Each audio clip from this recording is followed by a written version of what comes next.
Good evening. I'm so glad you're all finally here. I was so upset by today's events. Oh, yes. Just to remind all of you, today is Monday, January 16th, 1893. We're meeting here at the coronation stand built by King David Kalakaua in 1883 for his coronation. My good friend Alexis is here with me, and I thought he could also tell you what he thinks of all of this. Now, this morning, the Queen signed and sent a proclamation to Minister Stevens, saying that she would uphold the Bayonet Constitution and not try to declare a new constitution. This afternoon, at the Armory, you know the Armory is over on the corner of Punch Bowl and Veritania, the Committee of Public Safety held a mass meeting. Then the Committee of Public Safety sent a letter to American Minister Stevens.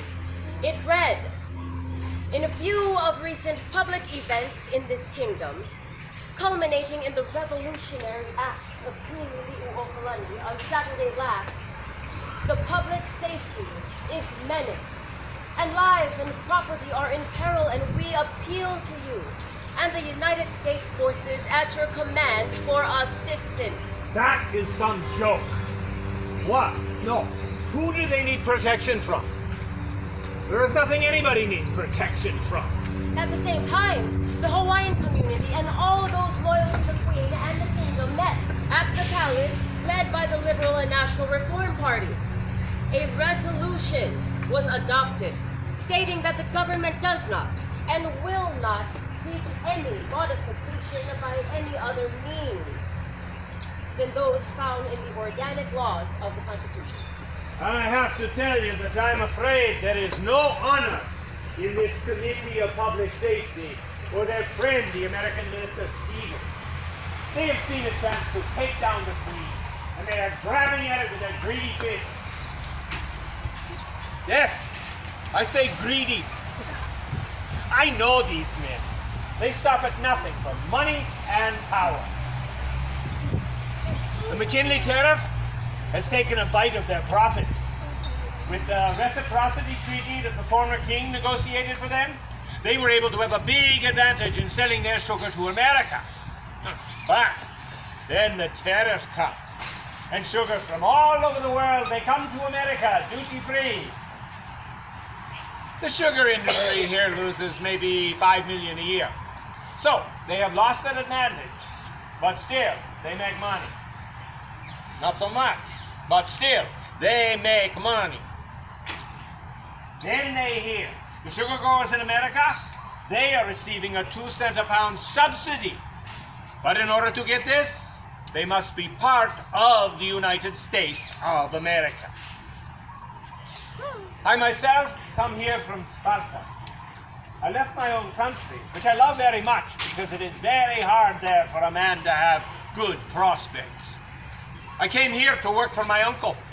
He owns a hotel in Waikiki and has other business interests. I learned very quickly when I got here about these missionary boys. Many are born of missionary parents and grandparents, and they think they own these islands. They make friends with others of their own class, Americans mostly, but there are others who are joined with them. They look down on us Greeks. They think we are nothing but peasant farmers trying to move in on their business. They only have to look back in their own history to see that they too come from New England dirt farmers. But they come here and they put on airs. Oh, they love anything Greek, as long as it is classical. They call us modern Greeks, commercial, ingenious and eloquent, but deceitful, dirty, and immoral. Those are the very words Mr. Alexander used to describe us at a church meeting recently. They are the ones who are deceitful. They stop at nothing to have an advantage in business. They take every opportunity to harass us. Mr. Thurston and his Reform Party killed a bill that would have allowed us to ship our pineapple to eager buyers in the Northwest. Why? because they mean to keep us from being successful. In his newspaper, the Pacific Commercial Advertiser, there was recently an article saying that the Queen should no longer have control over the Crown lands because she needs to lease some of these lands to small farmers in order to diversify agriculture. They don't want her to create competition. We stand by the Queen because the monarchy has been good to us and treated us decently as friends. But these men are bullies and tyrants. And we will do what we can to stand against them. I'm afraid I've saved the worst news for last.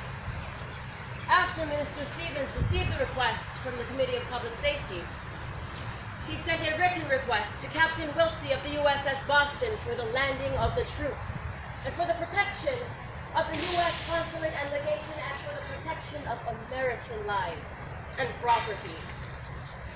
Meanwhile, the Committee of Public Safety is working away to plan the formation of a provisional government.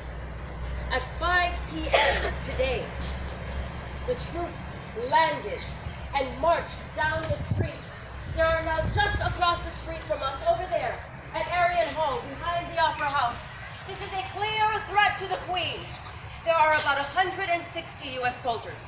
The Queen's Army number about 220 at the station house near Merchant and Bethel, and another 270 at the barracks on the other side of the palace. No one knows what will happen next. And we are all afraid but determined to stand by our Queen and our country.